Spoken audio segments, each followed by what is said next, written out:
parking in the Don't corner tell me of she the wanted shop. to charge you. In the corner I of the have been shop. through that one too many times. Just so that when they come and they order and they pick up, I could just grab it. She Right. told me no, flat out no. Wow.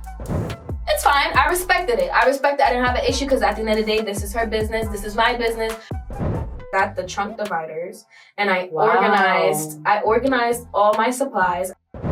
So I think you should share that side of your story a little more. Like the fact that you started at your trunk. You know, a lot of the men that you meet and you encounter, they'll try to take advantage of you.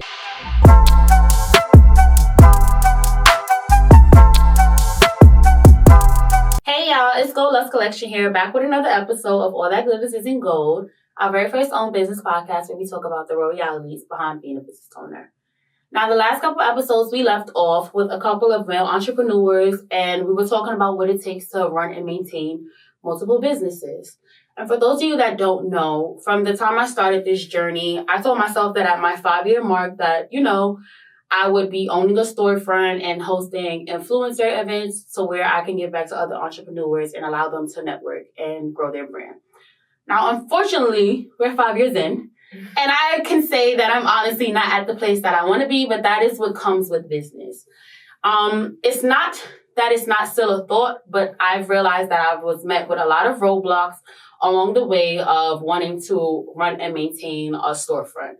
So today I invited a guest on my podcast to just talk about what it takes to really open, run, and keep afloat a storefront, especially in New York, because y'all know the rent is high.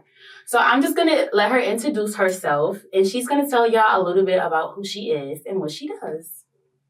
Hi guys, my name is Quinicia Burke. I am the owner of the Lash Depot, a local Long Island-based lash supply store. We are based in Valley Stream. So I don't think y'all consider Long Island a part of New York. It is a part of New York. That's what I say all the time. No. They try to separate us. It is a part of New York, on the border of Long Island and Queens, so I'm still right there. I'm very convenient to a lot of my Queens lash tag, my Brooklyn lash tag, my Bronx lash tag. I have people that come from Connecticut and different places. So at the Lash Depot, we retail lash extension supplies.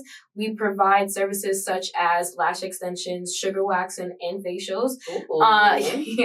And we also offer suite rentals to our local, young entrepreneurs that, just want a space to work and flourish their business. Okay, so recently I've been branching off into this idea because it's something that I've had since I've started my business, my long-term goal. But now that I'm at my 5-year marks, it's okay, it's a little bit crunch time now. Yeah. So I'm I've been researching, what it takes to run and, just even open a storefront, because honestly, I've been met with a lot of expenses. So I just want to know, what even led you to want to open a storefront? Okay, so if I'm being honest, when I first got my certification in lash extensions, my mom has always been you should open up your own store. You should sell your own products. You should, always motivating me and pushing me to do more. But at the time, I was a full-time college student. I was just learning how to do lashes. And I feel for the most part, I was very intimidated by the real world. I was intimidated by the beauty industry, the atmosphere that it brings, and I just was not in the right frame of mind for that. Okay. So what really motivated me was I had a tragic death in my family. I'm sorry. And I'm always on the fence to bring it up because I'm I don't want to kill the vibe, but but that's the truth. No, but that's the reality of it. That put the battery in my back. That really motivated me. Okay, one, life is short. 2, let me honor this sad moment and put life into something positive. Turn grief into something more positive, because some real shit.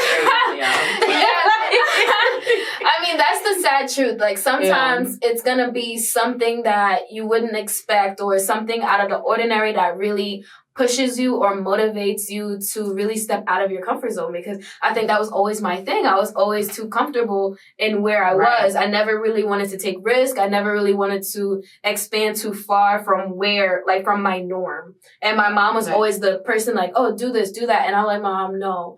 But that unfortunately happened, and I can't can't change the story. Like when people ask me, I'm like, should I say something else? But like, that's the reality of it. It really pushed me to be like, okay, Quan, step outside.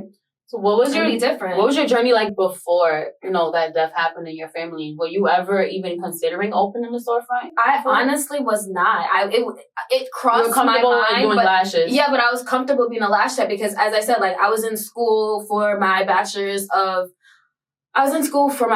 to get my bachelor's in fashion merchandising and business. And y'all could see her outfit. It's tea. Every time I see you, your outfit is tea, girl. So I was in school full time for that. So, in the back of my head, I'm like, okay, I'm going to just get this degree, go out there and just do my thing. And then as an entrepreneur, I kept meeting amazing people. Like, I love my clients. Shout out to them. So I kept meeting like amazing people. I kept having all these ideas. And it really started to change my mindset about my future. And I remember one day I prayed to God and, God guided me through all of this. So one day I prayed to God and I said, God, put me in a position where I do something and I wake up every day and I love it. That was like my main thing because I started like realizing that I wasn't as passionate as I was about my degree. As you were about lashes. As I was about being an entrepreneur. So we were literally just talking about this in the last episode because I was talking about how, like, I've always wanted to, pursue music and being, the entertainment industry, which is, one of the reasons why I started my podcast. It's because I talk a lot. I love this. And I talk a lot. I love to act. I sing, dance. I do all of that. So this is one of the reasons, I wanted to, just branch off into more of being in the entertainment scene. Because I truly believe that you're never going to be truly fulfilled until you're doing something that you love.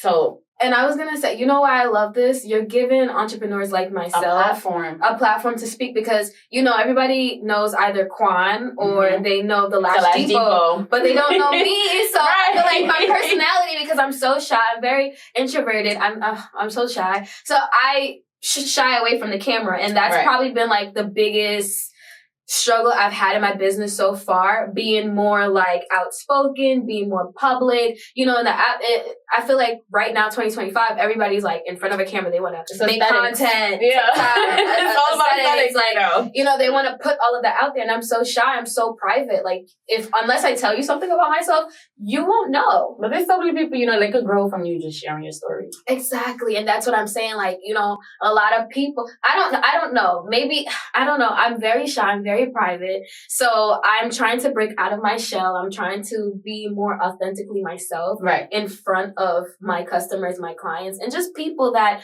as you said, I may inspire or can relate to me. Because maybe sometimes people feel like they're going through it alone. And I can attest to that because sometimes I feel like I go through it alone and then I'll go on Instagram or TikTok and I'll see like a business owner post something that I can relate to. And I'm like, okay, it's not only me. It's not only me. That's actually funny that you said that because while we're talking about, just expanding our brands and how you originally just saw yourself as a lash tech. So I know when I started my brand, I've always had this big goal of, being a storefront owner and, just creating a space to where entrepreneurs could come and grow.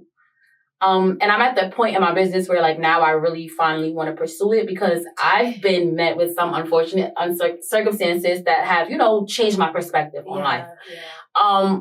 So I just want to dive more into what were because I know with me, my main problem right now that I feel like is stopping me from pursuing that part of my career is the finances. Oh, girl. So what was it? What was the financial situation I had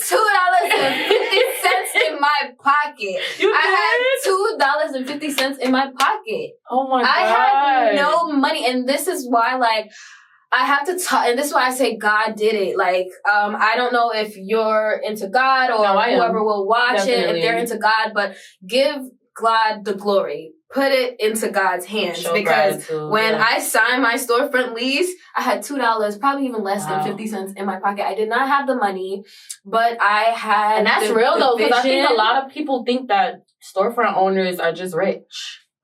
And we're not rich. Entrepreneurs are not rich. I think that's the biggest misconception in this industry. Is that entrepreneurs are rich. No, I feel like some people pretend. You gotta fake it till you make it one. And I believe in that.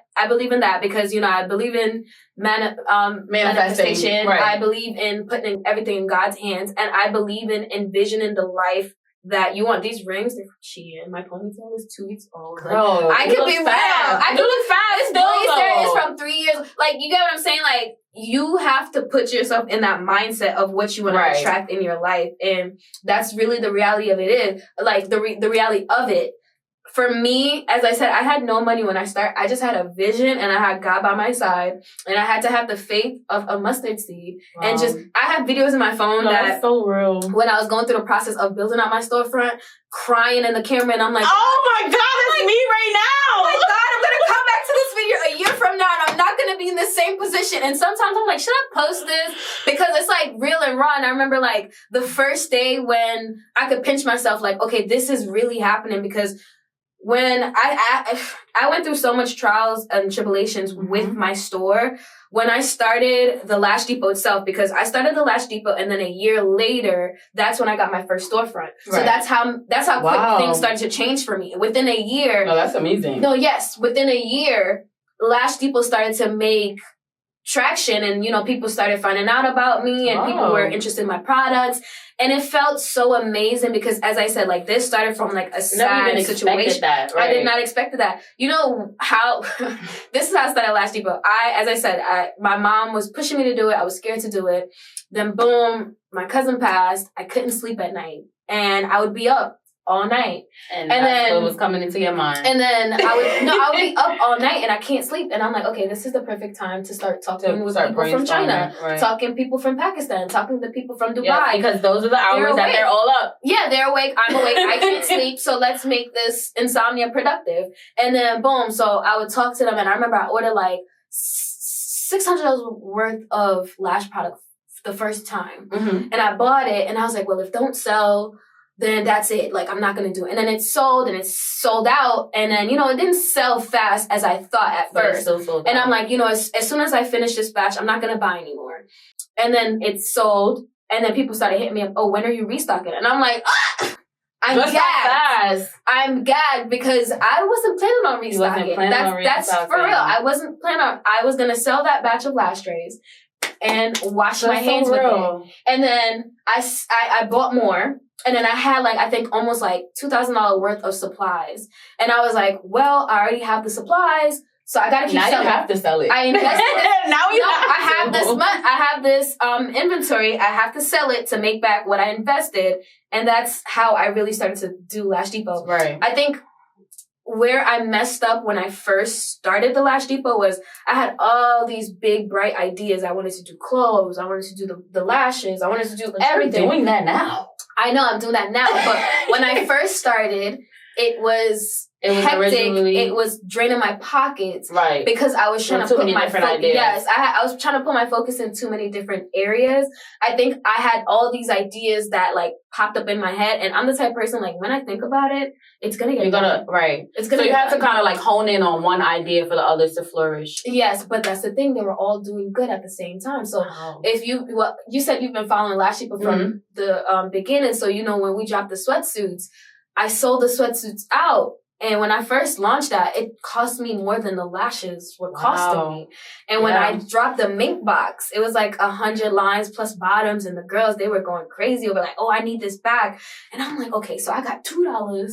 I got to restock sweatsuits. And I got to restock the lashes. This product out? What am I going to do? And then I just started flipping it. And then at the same time, what helped me was I was a lash tech. So as soon as that lash money came in, I paid my rent. Every single dime, dollar that I had went right back into buying supplies. So was I seeing money? Not yet. Not yet. It's a process. Not yet. And then I was about to graduate from my master's program because when I launched the Lash Depot, I was actually in the last 2 semesters of my master's program. And I had class till 11 p.m. at night. So I'll be in class and I was studying data analytics. Hated every second of it. And this is how I knew for a fact. Is it pouring into what you're doing now? It does. Okay. It does because I do deal with data. You know, I check like my data. So there's a lot that goes behind it. Go behind the scenes of the Lash Depot. Right. So, you know, we pay attention to the SEO. We pay attention to the numbers that we do. Comes with it. It's a lot that comes with it. Yes. But it's very rewarding to wake up every day and know say, that you can accomplish. this is my shit. Yes. Okay. So I don't want to own like a lash supply store, but I do want to create. I've always like already had this idea of owning a salon, but you know, recently salons are like out of date right now. Salon suites are the new trending thing right now. So I changed it from being a storefront to running salon suites. But I kind of had this idea because aside from doing lashes, I wanted to launch my own nonprofit that, you know, just gives back to single moms and tending to their mental health and tying that in with self-care treatments, like healing people from the inside out. Yeah. So I want to like create a space and open a space to where I can give other entrepreneurs a space that's affordable for them to grow their brand and not stay stagnant. But at the same time, you know, launching this nonprofit idea. So I'm in the process of trying to open my own storefront. I love it. So I really want to know, what is like one piece of advice that you would give somebody that is trying to launch their own storefront based off of your experience? I have a couple of advices because I hit so many. Oh, let us know. Let us know them all. The main important one is location. Okay. You have to put yourself in a location that's easily accessible. You have to put your location in somewhere that's safe. Not even more so popular, because one thing I've learned, clients will come, people will come. So wherever you're at. Even if you're in the boondocks, they're coming. I relocated maybe 9 times since I've been in business, and my clients follow me. No, they'll come. And if you are an understanding person, the people will stay. And that's one thing, because before I had my storefront, I moved from store to store to store, right, up until I was in the last store that I was in. And a lot of people don't know this. I didn't even know you had multiple stores. No, I don't have multiple stores. Like, no, I didn't know that, like, you moved from store to store. I thought that was like your original location. No, I moved, I think, a total of So maybe I wasn't following you from the jump. No. So if you're following me from like the very first business, maybe like 2022. It's called Winks Beauty Bar. I started Winks Beauty Bar in I think 2019, 2020. That's my lash page. And then once I started expanding to the Lash Depot. So that was like 2022, 2023. Yes. Yeah. Okay, that's when I started following you. Yes, that's when I started the Lash Depot. Wow. That's when I started to expand.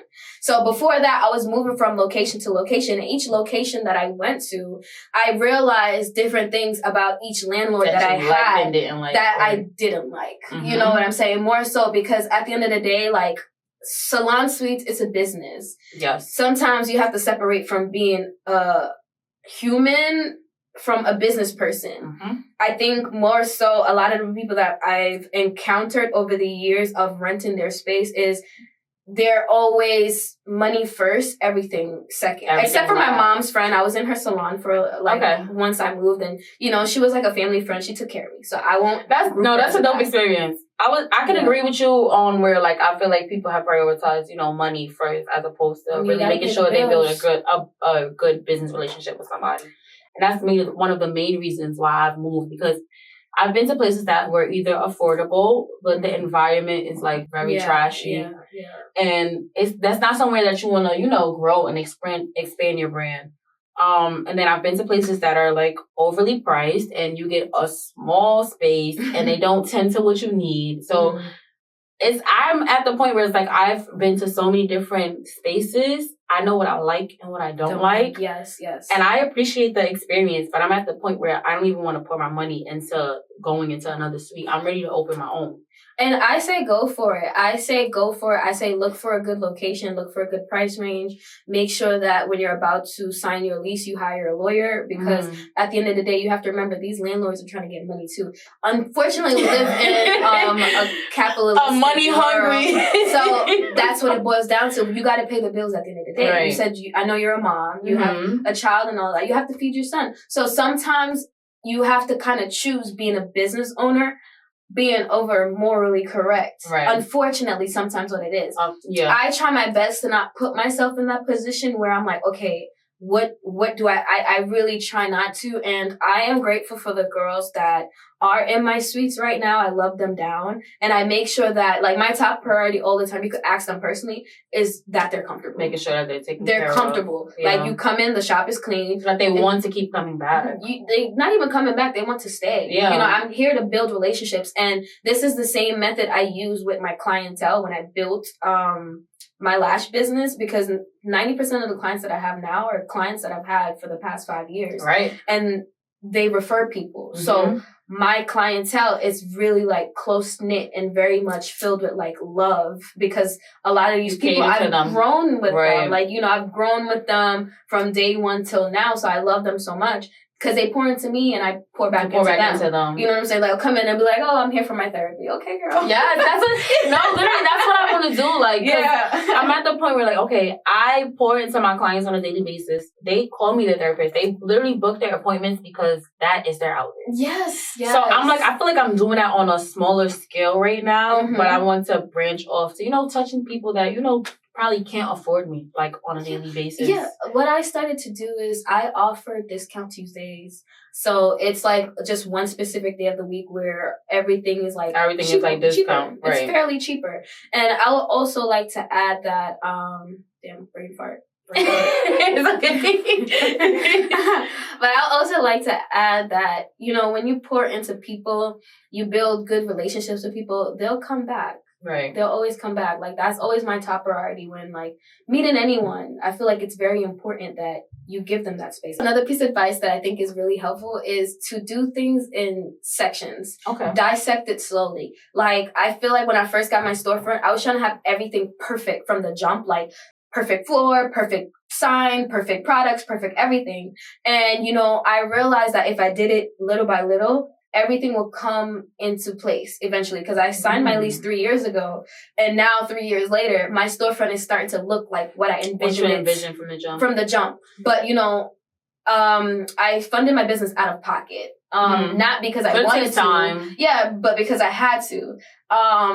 And, you know, my clients, they would laugh. They'll come 1 month and they'll see boxes in month 2. They'll see shelves in month 3. They'll see new products. Right. So they grew with me. They went through the journey with me. And that's why I appreciate them even more. Right. Because, you know, social media makes you feel as if you got to wake up every day and you have to have everything done. Now, that's not the case. It's not realistic. No, it's not realistic. And it's not always everybody's reality. Unless you have like $100K or more cash to put. Where are you getting that money from? To build I mean, you could do business credit. You could. I love the idea of business credit. But even that you still got to pay back. Exactly. And you still got to pay back. Yeah. So now I'm actually happy that even though my circumstances that I had to pay out of pocket, I'm less in debt.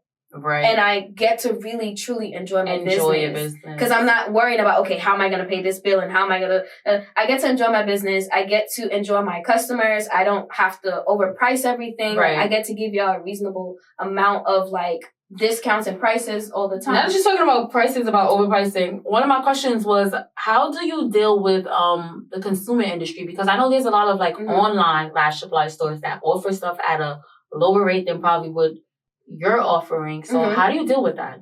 How do I deal with that? I'm not gonna lie. Quan is in Quan's bubble. Quan is in the Lash Depot world. So I try to stay convenient as possible. Right. I do have competitors. I don't sit and watch my competitors per se. Maybe I should. But I like to be in my own world and give people my own discount. I like to be fair. Right. You know what I'm saying? Like, I'm not going to buy something for $10 and sell it for $50. Right. Because, like, I am the everyday lash tech. I also so you know use how much things cost. Yes, you know, like, so I know how much things cost, but I'm also realistic. I'm not going to charge you $50 for an item that's $5 because that's unrealistic. Like, I love that. The Lash Depot was to be, I'm here to be affordable and I'm here to be convenient. Right. So consumerism, I can't control it. we live in a capitalistic world, so everyone's trying to make money. There's room in this world for absolutely everyone. I think what I try to do stand out is just to be myself. I like to have fun with my products. I like to be creative. I seen you just did a Halloween launch of like the Lash Group Chase. I'm like, oh my God, that's so cute. I like to just have fun with it. If you love it, you love it. If you don't, then maybe next collection you'll love it. But I really try not to stress myself out too much on what everybody else is doing around me. I think when I first launched the Lash Depot, that's where I made a mistake. Right. I was trying too hard to be different. And I'm just like, after a while, I'm like, I'm burnt out. I just want to be myself. I don't want to fit in anymore. I just want to be myself. And if people gravitate to it, they gravitate to it. Yeah, I try to stay under my competitors to the best of my abilities. I do sales at least once a month. I do giveaways. I try my best to really pour into Lash Depot and let my customers know that they're appreciated by giving them as many sales and discount as possible. Like, if you've been in the Lash Depot, you shop from me. Like, sometimes I even throw like a free product in if you spent like a certain amount of money. I'm like, here, I gave this to you because thank you, I love you. Right. You know what I'm saying? So I try my best. And clients value that. No, yeah, they value that. But I'm like the everyday lash tech because I also lash as well. Right. And I remember when I was a lash tech and I was buying products for like $20 and up and it's shitty. I'm like, I don't want to pay for this. Mm-hmm. You know what I'm saying? So it's like, you've been through it to know what to expect. Yeah, and I hope from the client's perspective. Yes, I hope that what I'm trying to do is being received. No, I like it. I definitely love what you're doing. I like to be intentional. So I hope what I'm trying to do is how it's being received. Would you say that compared to your inventory days from the beginning that you've grown? Like, I know that you've grown with your inventory, but do you feel like you handle it better compared to like when you first started out? Because I know you was like, oh, when I got my first order, I was like, I'm gonna sell this and I'm not doing no more. Like, do you feel like you're more hip to like, okay, when you get to a certain amount, you're like, oh no, this product is selling, so let me reorder this. Okay, yes, because when I first launched the Lash Depot, I bought what I liked. I like 0.3 D curl, and then really, D curl, girl, it was a shock. I was gagged. I was gagged when the girlies were like, "Where's the 0.5 cc?" Because because I'm like, I hate me a D curl. Oh my god. And that was the first hiccup I had in my business because I started to realize that I bought what I like. What you like. If you're watching this and you want to be a supplier and you want to start selling your own products, it's very important that you do your product research and you find out what your audience is like. You can't buy for only you. You have to buy for what people, what they want, what will sell. No, definitely. So I was gagged. So what I started to do when I first started was I ordered in small portions, and when it sold out, when it was nearly sold out, then I'll reorder. When I first moved into my store, it was a little bit harder because I'm building the store, I'm doing my clients. I was all over the place. I couldn't keep up, and I started selling out. And some people would be like, "Oh, sold out." They're proud. I was embarrassed. I was embarrassed because I'm supposed to be locally convenient, and you need something, and I don't have it. Sold out. So I was like, okay, I have to do better, and I started tracking my inventory a lot better. It's getting better. The only issue I'm having now is as I expand, I underestimate myself. So you order less than what you need. Exactly. The other day, I ordered like my regular batch of glue, and within 2 weeks, I was sold out. And I was panicking, and I texted my supplier, and she's like, "You sold out already?" I said, "Yeah, girl. Send it quickly." Send it again. She was like, "Oh my God, I'm so proud of you." And I'm like, scrap it quickly. We need to. As I grow, I realize that I also have to pay attention to my inventory. Right. So some days it's easy. And then I had this problem with my account that it kept misplacing inventory. And then I also started selling wholesale. So when I grab a bulk, I won't take it out of inventory. So now everything is like miscalculated. Right. And I started to realize, okay, I got to do better. So am I the perfect supplier right now? Not as yet, but I'm getting there. But that's the truth behind running a business, honestly. I feel like people don't understand when, you literally have multiple different jobs. Yes. In one. Yes. And that's a lot. I wear many hats. Yes. To just be inventory is one, to check inventory is one job. Yes. To keep the store running is another. Then you have to manage your own clients on a daily basis. It's a lot. Like, I've been even like, I have products that I've had for years that I've invested my time and energy into, and people don't even know I sell them. And then I'm like, okay, I gotta really do better with like marketing myself. Yeah, I gotta like really market myself better. But I feel like because I don't have a storefront, this, that, and the third, like I can't do it. Pause. Sometimes I be feeling like because I don't have a storefront, I'm like, oh, they're not gonna really buy my product. Like I'm an independent lash tech. So fun fact, the Lash Depot started in the basement of my mom's house. Okay. And then we had to expand into the trunk of my car. Wow. So you were mobile. Fun fact, yes, I was mobile because the salon that I was in, the last salon I was in, I asked the owner, we were supposed to be friends. Right. I said, oh, can I put like a little thing in the corner of the shop? She wanted to charge you. In the corner of the shop. I've been through that one too many times. Just so that when they come and they order and they pick up, I could just grab it. She told me no, flat out no. Wow. So I said, okay. It's fine. I respected it. I didn't have an issue because at the end of the day, this is her business. This is my business. We don't have to merge the two. But I still have a business to run. I'm going to put that in the back of my car. I went on Amazon and I got the trunk dividers and I organized all my supplies. I had the big boxes here, the glues over here. I had this here. And I organized it in a way that even when I'm lashing my client, somebody would book an order. I would pause my client, run out to my car, pop it open, grab what they needed, rain, sleet, heat, snow. Wow. I was in the back of that trunk putting bags together. That's dope. And then I would tell them, hey, you could send me people Uber. Don't tell that side of the story. No, and that's the raw truth. And that's why I was saying earlier, like, I get weary about telling the back end of my story because it goes deep, it gets raw, it gets ugly, and I don't like to deep dive and indulge in like what I had to go through to build out the Lash Depot because I don't want it to be a part of our story. You know, just diving into that part of your story more can encourage other entrepreneurs because like me, I'm somebody that's followed your journey from since the time where not since you began, but to where you transformed from being a lash technician into wanting more for your business. Yeah. And you're one of the people that has encouraged me to like, oh my God, I could own a storefront too. No, yeah. So I think, sharing that side of your story is just like, maybe to you, it's like, oh my God, I don't want to share what I had to go through. But that is the raw truth and what it takes to run a business and keep it afloat because a lot of people see these storefronts and they just like, oh, how did she get that? And a lot of people, sometimes they have the mindset to obtain it. And some people are a little bit more intimidated by it because they genuinely don't know what it took to get to that level. Yeah. So I think you should share that side of your story a little more. Like the fact that you started at your trunk.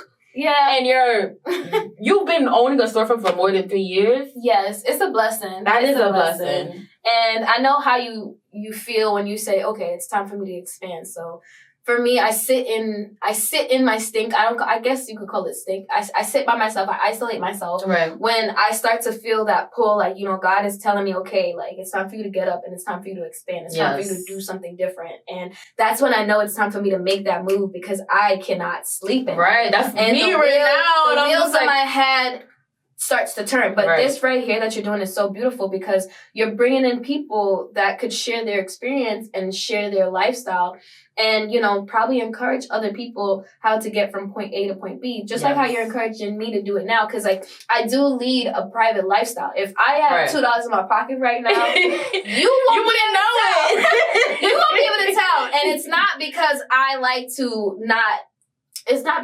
to be fake, but it's because, like, I hold my struggles dear to my heart because, not a lot of people want to see you get that victory. Not a lot of people want to see you get that hoorah. Right. You know what I'm saying? A lot of people will sit and watch you and until you get to the point. Yes, and I would never want to give somebody that satisfaction because I want to lead my life with positivity. But you're also right that I need to, be more relatable because somebody might be going through what I went through and they might need a little bit more guidance. And I might, say something that may probably encourage them or probably make them realize that, hey, you could thug it through. Like you could start from point A and make it to point C if you really put your mind to it. Put God first and just really hone in on your idea. Like think about what you want to the point where you feel like you're going crazy. You cannot. I can't sleep unless I execute my God, I was going so crazy so many times. Like just envisioning how I wanted the Lash Depot to be. Like even last week I was in the store and I'm like, I hate these shelves. Like I hate these shelves. You just want to keep redoing. I want to move all these shelves out and build new ones. And also, you got to know where and when to put your money. Right. You know what I'm saying? You want to expand? Okay. I know this is going to cost this much. And you also have to make sacrifices, because while I was building the Lash Depot, I did not go out one bit. I was inside. I didn't take no trips. Yeah, you had to really lock in with yourself. I made a lot of sacrifices. You had to really lock in with yourself. $2 I got, I had to pay a contractor. Mm-hmm. And that was another thing, too, that I struggled with my business. A lot of these contractors, they're very money hungry, and they'll really be sleazy to you just to get paid. You know what I'm saying? So you have to be very vigilant. And as a woman in a male dominant world, right, business entrepreneur, like, they think and you don't know what you're talking about. A lot of the men that you meet and you encounter, they'll try to take advantage of you. And that's one thing I had to learn while building my business. I had to learn how to be a girl mogul. I love that. I had to learn how to speak for myself. I had to learn how to, maneuver in a male dominated field, because a lot of the men that I met, whether it was town officials or whoever it was, contractors, they thought that I was to get over on you, right? Yeah, no, I had to tell them, hey, I have sense. I wouldn't have gotten this far if I didn't. Right. And I had to remind them I have 2 degrees, not 1. One of them is in computer science. Baby, I'm sorry. You know what I'm saying? Oh, she is not just a lash tech, y'all. No, but it's just very true, because a lot of people did not understand the concept of my business when I first started building it. They'll walk past and be like, oh, the Lash Depot, what is this? I don't understand it. They didn't understand the concept of my business, and I kept having to re-explain myself and re-explain my business and make it make sense to them. Right. They'll think that, oh, your business is failing because, I don't know, because it's lashes. So they just didn't. You just have to. Yes, exactly. You have to stand up for yourself and stand up for your business in every industry, really. That is true. Yes. No, definitely. Yes. What do you feel like out of your whole journey so far? What was your biggest risk, or what is your biggest loss? Say you poured into something and it didn't really go as planned. I'm gonna be honest with you. So far, I don't feel like that has happened as yet. Oh, I love that. No, yeah, I just want to be realistic. I don't feel like that has happened as yet, and I feel like that's because I move and God moves me. I know it sounds so weird and repetitive. No, it doesn't. It just sounds weird to people that don't understand it. But I understand it. Yeah. You feel like you're doing what God called you to do. So at no point do you regret anything. Yeah, exactly. And it's I never made a decision before praying on it. I never made a decision before sitting in isolation on it. So a lot of decisions that I made, I would just sit there. They'll probably think I'm crazy. I'll do my client and I'm my mind is wandering, and I'll talk to God. I'll play my gospel. I don't know. I'll just get in that mode because, hey, I have to make a decision, and I don't want to make it. You got to make it, God. Right. You know what I'm saying? And when he gave me that sign, I ran with it. So far, it's, I haven't experienced a hiccup, and I'm not saying that it may or may not happen. I pray that it doesn't, because as I move my business forward, I don't like to make mistakes. I think that's also one thing too. You're very hard on yourself. It's a flaw of mine. It's a flaw of mine. I don't like to make mistakes. I think it's a lot of entrepreneurs out here that have that. It's flaw. So I avoid a lot of things, and I pray on it before I do it, before I execute something. Right. I'll say that I could say one of my flaws though in business that could lead to something like that happen is just not moving when it's time for it's time to move. You get what I'm saying? I'll sit in isolation. Sometimes you might miss the thinking opportunity. Too much. Yeah, you might miss the opportunity. I feel like I've been going through that, and that's why I'm kind of at this point where it's okay, I feel like I've been being pushed to make these moves. Yeah, and I've realized the opportunities that I've missed out on while me just being in the thinking process. Yeah. So now I'm starting to just put myself out there more. Yeah. No, I agree. Go for what I want. Yeah, it's everybody's. It's a process, it's though. Mine. Yes. It really is a process. I feel like a lot of entrepreneurs are very hard on themselves, especially when, because for me, I had this plan. My plan has been written down, lined out, up until 5 years of being in business. And now that I've finally reached 5 years, I'm I'm not where I want to be. So now I'm forced to go back to my drawing board. And that's okay. At what point in my path did I have a hiccup, or what did I invest into that I probably could have took that money and did something differently? Mm-hmm. So I definitely just, think that it's really all about being intentional with your business. Yeah. Once you're intentional with your business, you start to see a difference. Yes, I agree. And once you put your best foot forward and you know exactly where you want to end up. Because for me personally, I just always told myself, like, once I was in college and I realized I hate this degree, I'm like, I don't think I could work for anybody. I'm like, I don't think I could work for anybody. I'm very carefree. I'm very creative. I'm very free-spirited. And I won't lie to you, I feel like these past couple months being in the Lash Depot, because I started executing a lot of the ideas that I had and I started hitting the milestones that I wanted to, I started to get a little bit too relaxed, and I started to feel stagnant. And I hate when I feel stagnant because, hey, like, I'm about to hit year 3 like you are, and I'm like, I feel like it's time for me to expand. But sometimes I have to be rational with myself, like, hey, maybe it's not an expansion that you need. Maybe it's something that you just need to refocus on. Exactly. So sometimes that's what it is. So far, being in the Lash Depot, I do love it. Sometimes I'll sit there at the end of the day. That's your safe space. And I'll look around and I'll be like, oh my God. I really did this. Like, this is like such a crazy idea. I remember just like visiting storefronts, and I remember one town that I had went to in Long Island. It's called Limbrook. The day of my graduation, she called me and she's like, hey, we don't want your business here, because before you could get the space, you had to go to the town and you had to ask them, hey, can I move my business here? And you tell them what it is. She's like, oh, we don't want body sculpting here. And I'm like, I'm not doing body sculpting. I'm doing lashes. And she's like, well, we don't want lash techs. We already have 13 stores. You're going to be 14. Like, that's too much. And I was like, okay. Oh, wow. But instead of feeling defeated, I just called my broker and I said, hey, let's go somewhere else. Like, let's start looking. And, you know, my broker, she guided me and she said, okay, like, don't look here because, you know, they're pretty much like, they're very strict and, you know, they're pretty much irrational. So let's look here. And I'm like, all right, cool.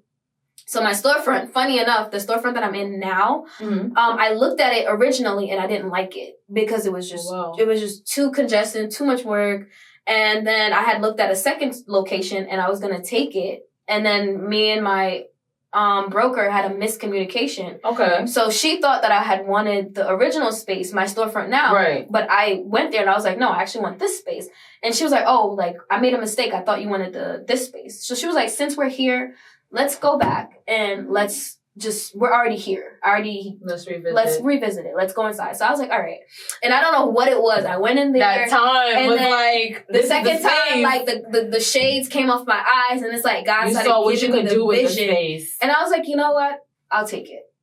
Wow. Yeah. I was literally about to cut you off. Like, wait, how did you get to where you're at now? No, yeah. I went in there the first time and I saw my storefront. I wasn't going to take it. I didn't like it. I was like, I don't want this. It's a lot of work. The second time I went in there, it's like God moved the veil from my eyes and I started seeing the Lash Depot. And when I was going to build the Lash Depot, my favorite color is pink. I love pink so much. I was gonna make the Lash Depot pink from the ceiling to the floor. And my mom was like, all black and white now. Exactly. My mom was like, Quan, no. And I'm like, yes, Mom, pink. I want it to be pink. And she's like, no, you're going to get tired of it. And I'm like, pink.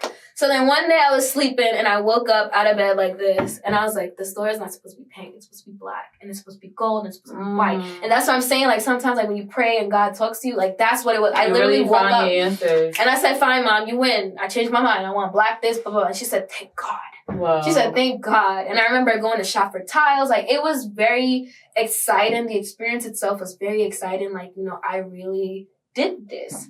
I met a lot of hiccups, you know, from contractors trying to one-up me, rob me. The town that I'm in Valley Stream, you have to have a lot of permits to get a lot of things done. So last week, after 3 years of being in a permit process, I finally got approved. Wow. 3 years in the permit process. So that's the reality of it. So, like, when now you kind of do what you want to do. Well, it's already done. It's already done now, but thanks, it's like, because God protected me. Usually they're more tougher, they're more strict, and a lot of people will come and they'll be like, wow, the town is allowing you to do this. And I'm like, they don't bother me. You know, I don't bother them. They don't bother me. And they literally just met me and they're like, you know, I like what you're doing with the town. I like what you're doing with your business. It's really nice.